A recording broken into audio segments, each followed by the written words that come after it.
L'IAE de Poitiers vous présente Micro-ondes, savourez l'info. Bonjour et bienvenue chers auditeurs sur Micro-ondes, le podcast d'information de l'Institut d'administration des entreprises de Poitiers. Nous sommes aujourd'hui avec Florent et Joël qui vont bientôt partir dans le cadre du 4L Trophy. Bonjour Florent, bonjour Joël. Bonjour. Bonjour. Et bien sûr, bonjour Thibaut, mon fidèle binôme. Bonjour Géraud, bonjour Florent, bonjour Joël et bonjour à tous nos auditeurs. Alors dans une première partie aujourd'hui, Thibaut, tu nous présenteras les infos bouillantes. Ensuite, ce sera au plat du jour qui sera consacré aux bons outils pour trouver un stage. Ensuite, j'essayerai de vous décrypter qu'est-ce qui se mijote à Poitiers. Ce sera ensuite au tour de la bonne recette où Madame Lebéchec essayera de nous éclairer sur un fait d'actualité. Ensuite, nous poserons des questions à nos invités du jour. Ce sera à table avec. Puis votre rubrique préférée, les interviews surprises. Et enfin, je vous donnerai mon point de vue, ce sera mon grain de sel. Alors Thibaut, tu vas maintenant nous dire quelles sont les infos bouillantes de l'IAE. Alors comme à chaque fois, elles sont au nombre de 3, et donc je commence par ce samedi, puisque l'IAE ouvre ses portes au public afin de présenter ses formations lors des journées portes ouvertes. Déjà de nombreux bénévoles ont répondu à l'appel de l'administration, mais rien ne vous empêche d'aller saluer vos camarades et échanger avec les visiteurs, si le cœur vous en dit. Géraud et moi souhaitons en tout cas bon courage à toutes les personnes qui seront présentes. Il y en a qui vont se lever tôt. Effectivement, et je poursuis avec le lundi 11 février, de 18h à 19h15, vous pourrez assister à une conférence autour de la collecte de l'information utile, que ce soit pour vos recherches professionnelles ou personnelles, comme trouver un logement, obtenir des bons plans, etc. Cette conférence se fera en 3 parties, consacrées respectivement à la recherche, à la collecte avec par exemple des agrégateurs de contenu, et enfin à la gestion des informations récoltées. Cette conférence sera animée dans l'ordre de ces parties par 3 étudiants, Damien du service communication, Sybille de JEC, la junior entreprise de l'IAE, et Jean-Baptiste de CELI, la cellule intelligence économique. Et pour conclure ce tour de nouvelles, déjà une 3e exposition d'annoncer pour l'association culturelle Empreinte. Répondant au doux nom de Boulevard Optique, elle commencera le lundi 18 février avec un vernissage le soir du 20 février. Cette nouvelle animation aura pour objectif de mêler art de rue et illusionnisme, et des prestations en direct auront lieu. Bref, surprises et bien évidemment buffets seront au rendez-vous pour vous offrir un événement unique et gratuit. Merci Thibaut pour toutes ces informations qui vont nous aider à égayer un peu nos journées à l'IAE. Et tout de suite, le plat du jour, nous allons essayer de décrypter pour vous quels sont les outils pour trouver un stage de fin d'année. Ça s'écoute maintenant.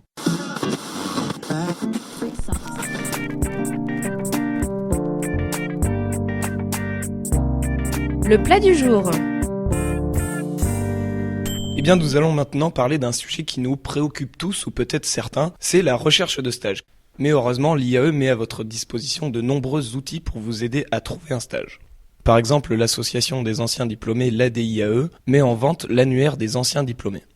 Et vous pouvez aussi trouver sur le site de l'IAE de nombreuses offres de stage.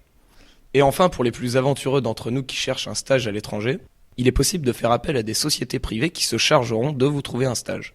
Sinon, pour moi, la meilleure technique, c'est de bombarder de candidatures spontanées. Je sais pas ce que t'en penses, Thibaut. C'est une technique comme une autre, mais dans le cadre d'un recrutement pour un stage, on peut aussi s'appuyer sur notre réseau. Et c'est donc à un spécialiste que nous allons demander plus de questions, à savoir Monsieur Christian Marcon, directeur du pôle information communication de l'IAE de Poitiers et enseignant en Infocom. Quel est l'intérêt d'activer son réseau dans la recherche de stage ? L'intérêt, il est d'abord probablement d'avoir plutôt que d'autres des informations. Donc c'est une sorte d'avantage concurrentiel dans la recherche par rapport à d'autres étudiants. C'est aussi une facilitation dans le contact. Lorsqu'on connaît déjà quelqu'un, évidemment, on va beaucoup plus vite à l'essentiel. La personne sait déjà de quoi vous êtes capable. Vous savez quelle est sa marge de décision, d'autonomie. Et donc la mise en phase est effectivement beaucoup plus rapide. Alors dans ces conditions-là, ce qu'il faut certainement faire, c'est soigner son réseau des années passées, c'est-à-dire ne pas oublier les gens avec qui on a travaillé pour leur envoyer des signaux, pour qu'ils se souviennent de nous, au moment où on n'a pas forcément besoin d'eux. Et dans un deuxième temps, savoir avec tact, leur faire savoir qu'on cherche un stage par leur intermédiaire ou simplement dans le sens qu'ils peuvent nous donner une information ou nous appuyer. Il y a un effet qui est très important, qui est l'effet de la confiance partagée. C'est-à-dire que si une personne vous recommande à une autre personne, chacun se fait confiance. Le stagiaire potentiel fait confiance à celui qui recommande pour ne pas l'envoyer vers un cul-de-sac. Et celui qui reçoit le stagiaire fait confiance à celui qui l'a recommandé pour ne pas lui envoyer quelqu'un de mauvaise qualité. Donc ça peut être un effet extrêmement efficace. Et donc au final, pour conclure ce reportage, selon vous, qu'est-ce qui est le plus efficace des outils ou alors l'utilisation de son réseau ? Je crois qu'aujourd'hui, personne ne peut dire ce qui est le plus efficace. On voit chez les DRH paraître toute une série d'études qui mettent en évidence le fait que l'ensemble des outils doit être sollicité. On ne peut absolument jamais savoir à l'avance lequel va être le plus efficace. Le réseau peut être très efficace à condition de savoir ne pas en abuser. Le réseau peut être parfaitement inefficace si on s'y prend extrêmement mal et si on ne sait pas comment entreprendre le contact avec les gens. Mais ça n'est pas parce qu'on active un réseau qu'on doit oublier les candidatures spontanées, qu'on doit oublier les réponses toutes simples à des appels à proposition. Je crois qu'il faut jouer sur tous les tableaux parce que personne ne peut savoir à l'avance quel est celui qui aura le plus d'efficacité. Eh bien, merci beaucoup pour ces réponses. En espérant que tout ceci vous sera bien utile si vous faites partie de ceux qui n'ont pas encore trouvé un stage pour cette année. Et tout de suite, Géraud, ma question habituelle, cette petite ritournelle qui revient à chaque podcast. Mais dis-moi donc, qu'est-ce qui se mijote prochainement à Poitiers ? Eh bien, pour commencer, pour les étudiants qui ambitionnent de créer une entreprise, la Chambre de commerce de la Vienne organise mardi 5 février une journée de formation pour vous expliquer les étapes clés pour lancer sa boîte. Alors que vous soyez un entrepreneur dans l'âme ou un simple curieux, je vous conseille vivement de participer à cette formation gratuite qui vous permettra peut-être de monter votre future start-up. Pour plus d'informations, rendez-vous sur le site de la Chambre de commerce de la Vienne. Jeudi 7 février, le bar Le Météo, qui se situe dans l'enceinte du TAP, accueille la finale de l'iPod Battle. Comme vous le savez, cette soirée est organisée par des étudiants de l'IAE, et plus précisément le Jardin électrique. Les qualifiés auront le privilège de défier des figures emblématiques de la scène poitevine lors de clashs musicaux. Alors qui aura la meilleure tracklist ? La réponse le jeudi 7 février au Météo. Merci beaucoup Géraud, et notez bien toutes ces dates dans votre agenda. Et sans transition aucune, nous allons maintenant nous poser des questions vis-à-vis des tentatives d'intervention du gouvernement français sur le réseau social Twitter avec une enseignante de l'IAE lors de La Bonne Recette. Ça s'écoute maintenant.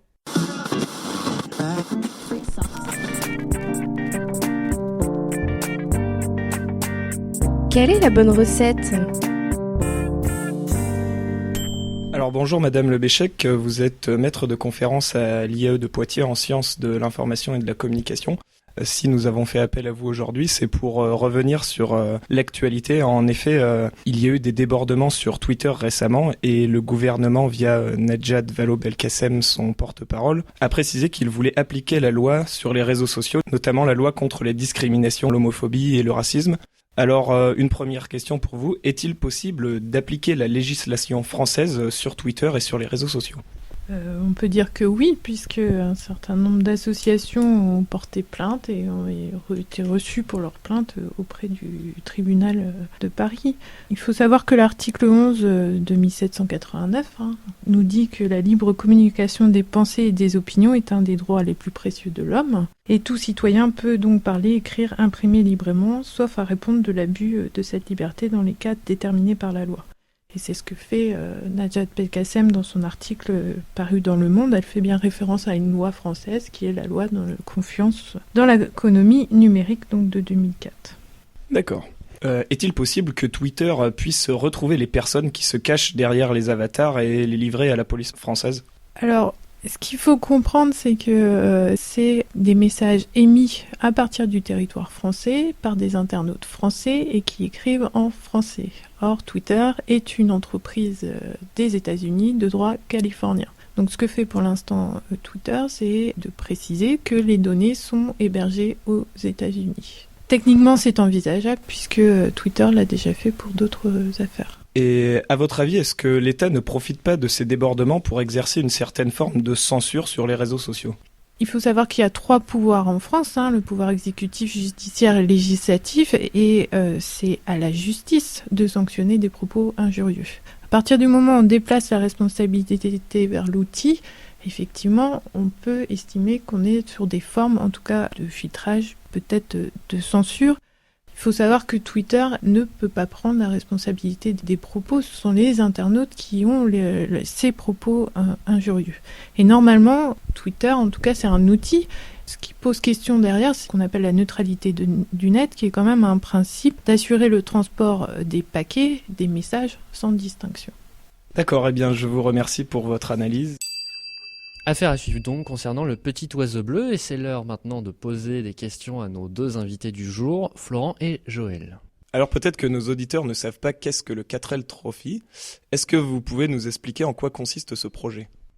Alors, ce projet consiste à réaliser une course à but humanitaire Le village départ se fera à Poitiers le 13 et 14 février et nous rallierons Marrakech au Maroc, soit 6000 km de course. Donc, le projet 4L Trophy est tout d'abord notre projet d'études, il faut le savoir. On a choisi donc en début d'année en tant qu'étudiant licence de gestion.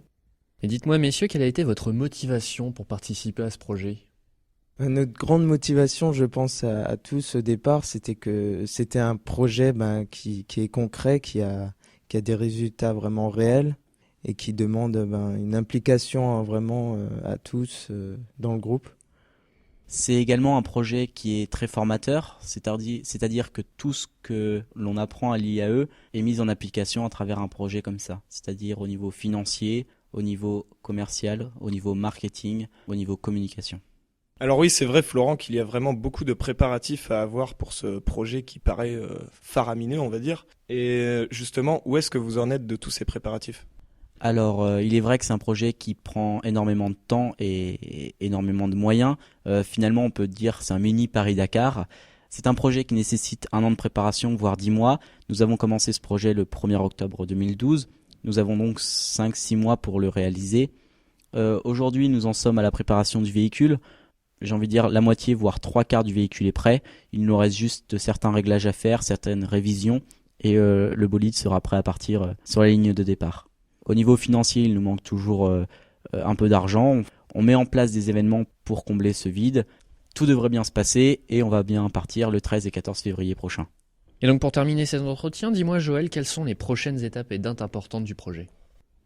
Oui, donc les futures dates importantes à retenir pour notre projet où on va intervenir sont donc le 2 février lors des portes ouvertes de l'IAE de Poitiers. On va exposer donc notre 4L comme on l'a déjà fait précédemment lors des forums.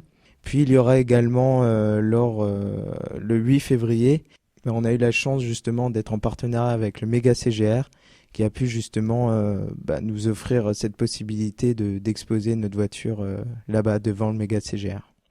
Et bien sûr, il ne faut pas oublier le grand départ qui se fera donc le 14 février. Où nous 2 pilotes vont partir 10 jours à l'aventure. Et donc là, on va bien célébrer ce départ. Et bien sûr, nous, en tant qu'étudiants qui restons, on va dire, sur place, on va suivre leur aventure et bien sûr mettre en actualité sur notre site internet. Eh bien, j'invite tous nos auditeurs qui ne fêteront pas la Saint-Valentin à venir vous voir le 14 février et je vous souhaite plein de bonnes choses dans le désert marocain. Merci beaucoup pour vos réponses et tout de suite on enchaîne avec votre rubrique préférée chers auditeurs, les interviews surprises, notre célèbre micro-trottoir. Ça s'écoute maintenant.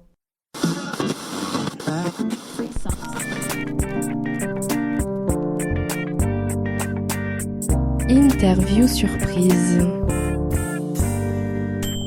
Alors bonjour, comment tu t'appelles et dans quelle promo es-tu ? Je suis Pauline et je suis en master intelligence économique et communication stratégique. Bernard Tapie qui revient au business, ça t'inspire quoi ?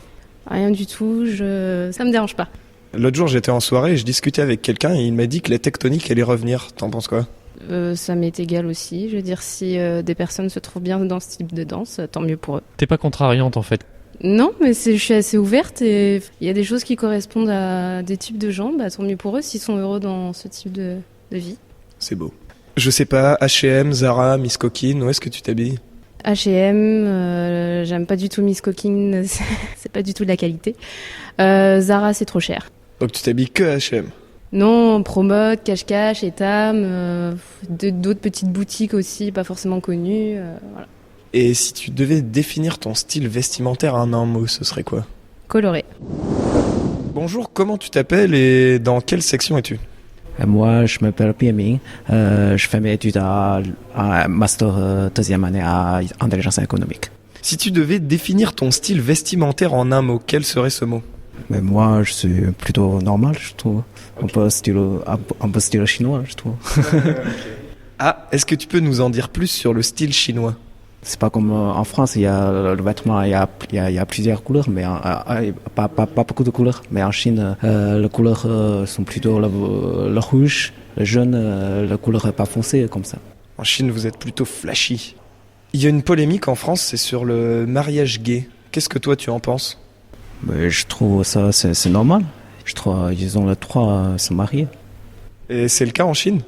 Ah non, pas du tout. Bonjour, tu t'appelles comment et tu es dans quelle promo? Lucie Renard, SMC2. Lucie, qu'est-ce que tu penses de la mode des dreadlocks? Je pense que c'est très sexy sur certains, mais sur d'autres, ça fait carrément sale. 55 centimes le café, c'est pas un peu cher quand même? Si, sauf si c'est du commerce équitable, dans ce cas-là, c'est jamais assez cher. Et donc maintenant que notre micro-trottoir est terminé, c'est le moment du fameux grain de sel.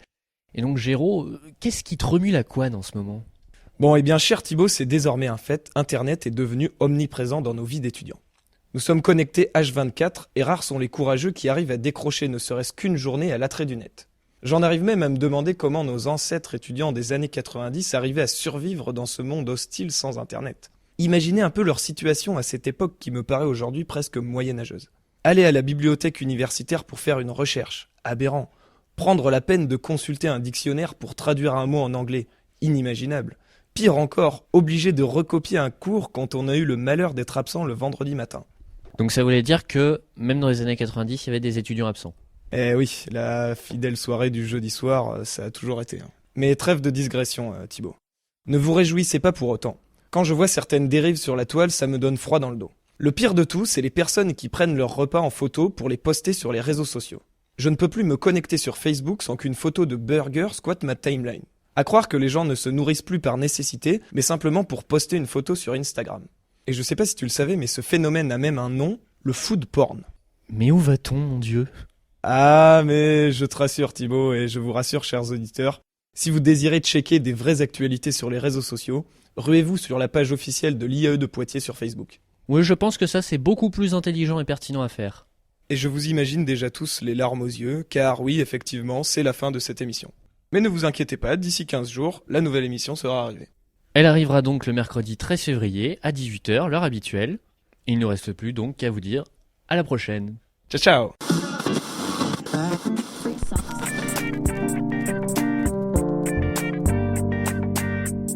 C'était Micro-ondes. À bientôt!